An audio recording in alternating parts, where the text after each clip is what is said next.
Hey everyone, this is Gina, and this is the first episode of Gina Watches Movies.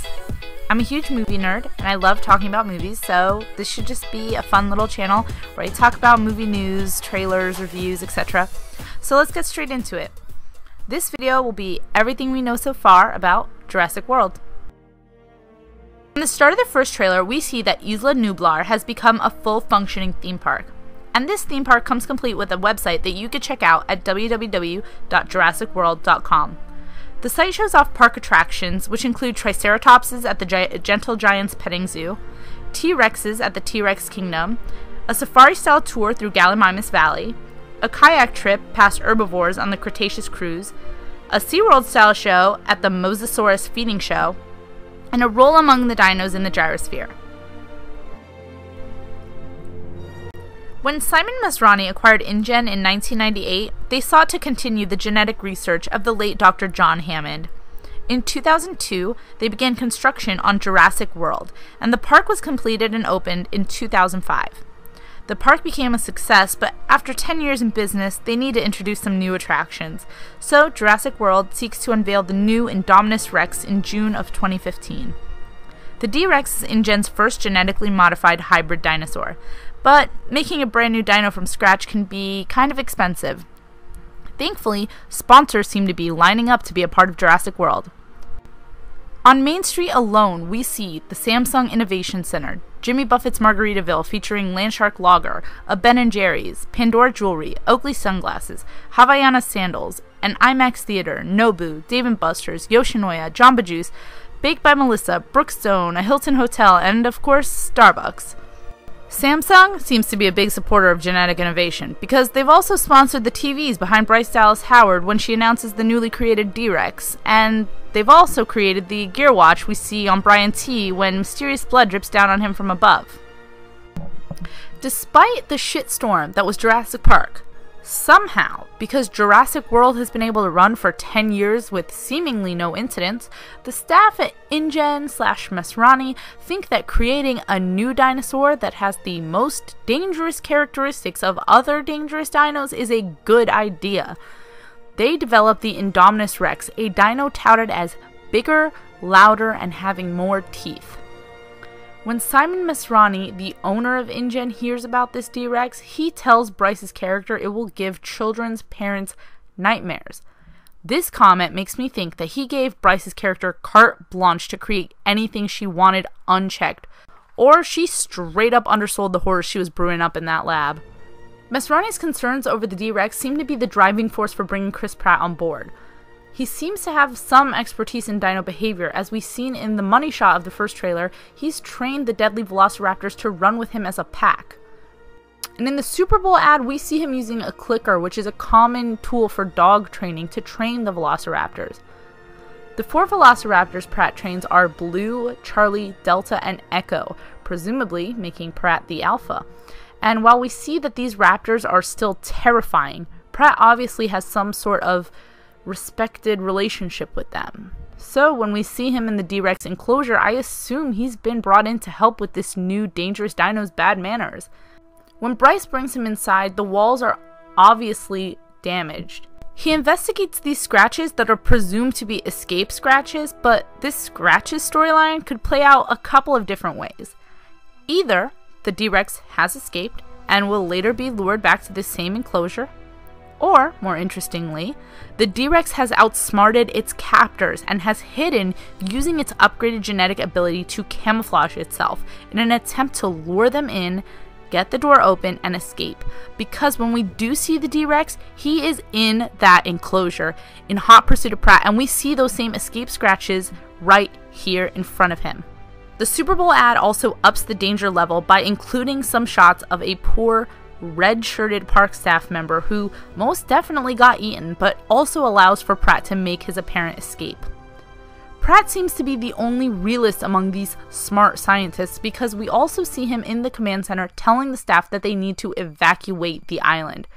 Sadly, the next shot shows that this will be no easy task, as the operations system monitor we see behind Bryce shows 21,216 people are on the island at the moment. And that isn't the only juicy tidbit that monitor has to offer. The monitor showcases a large map of Isla Nublar behind her head and very interestingly notes that the northern part of the island is a restricted area. This same area is also blocked out on the park maps seen on JurassicWorld.com. In the first film, the entire island was accessible, so this change is just an interesting tidbit. I do, however, have one theory as to what wild hell may exist out there, and that is flying dinosaurs. In the Super Bowl ad, we see a variety of flying dinos not coming from any enclosure, but from the mountains, possibly the Western Ridge, which is in the restricted area on Bryce's monitor. They fly from the mountains down to Main Street and start picking ladies up for God knows what reason. That is the most chaos and damage done to the visitors we've seen thus far. In the opening shot of the first trailer, we see Judy Greer and Andy Buckley shipping their 2 kids begrudgingly on a trip alone to Jurassic World, jokingly advising them to run if they are ever chased. This is seemingly going to be okay because Judy Greer is portraying Bryce Dallas Howard's sister in the film and likely presumes they'll be safe in her care.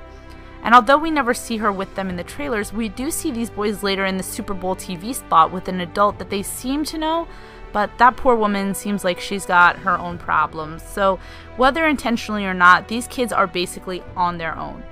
We see them ride in on the monorail, they take in the Mosasaurus show, and then they get on board for a ride on the gyrosphere. But that's when the shit gets real. There appears to be some sort of disturbance, I'm guessing it's the D-Rex, and this causes the gyrosphere carrying the boys to go off into God knows where. The boys are obviously shaken up because they ask each other if it's safe in here, and that's when they see the reflection of the D-Rex just lurking on them through the glass. The D-Rex breaks into the sphere and the boys can be seen screaming with their backs to the floor in a shot very reminiscent of the kids in the first film.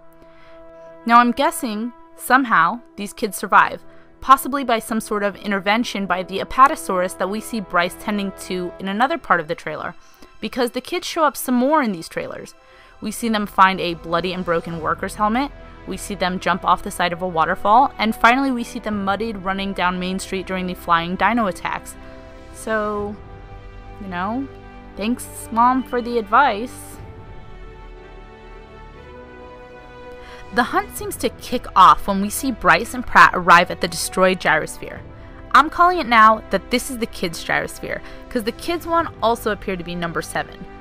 Pratt is loaded up with what appears to be a tranquilizer gun, and they've rode in on a Mercedes Jeep. Yeah, that's right, even the Jeeps have upgraded.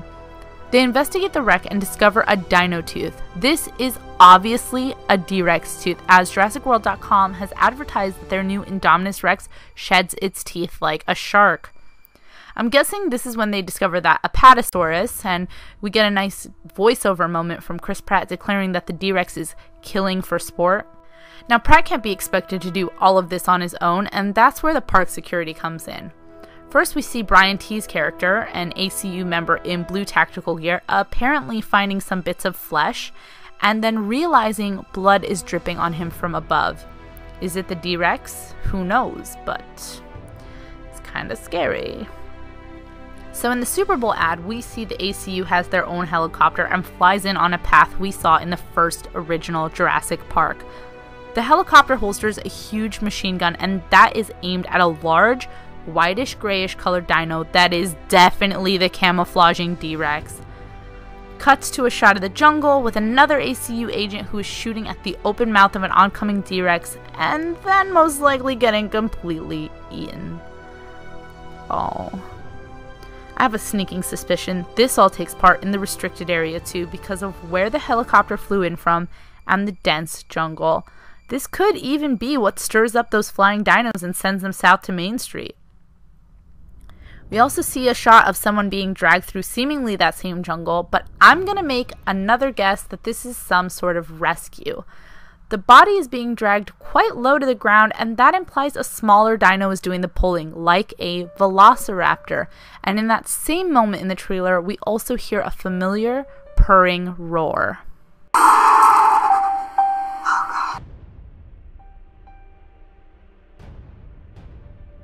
B.D. Wong will be back as geneticist Henry Wu, as his photo can be seen on the Masrani corporate website. Winston's Steakhouse?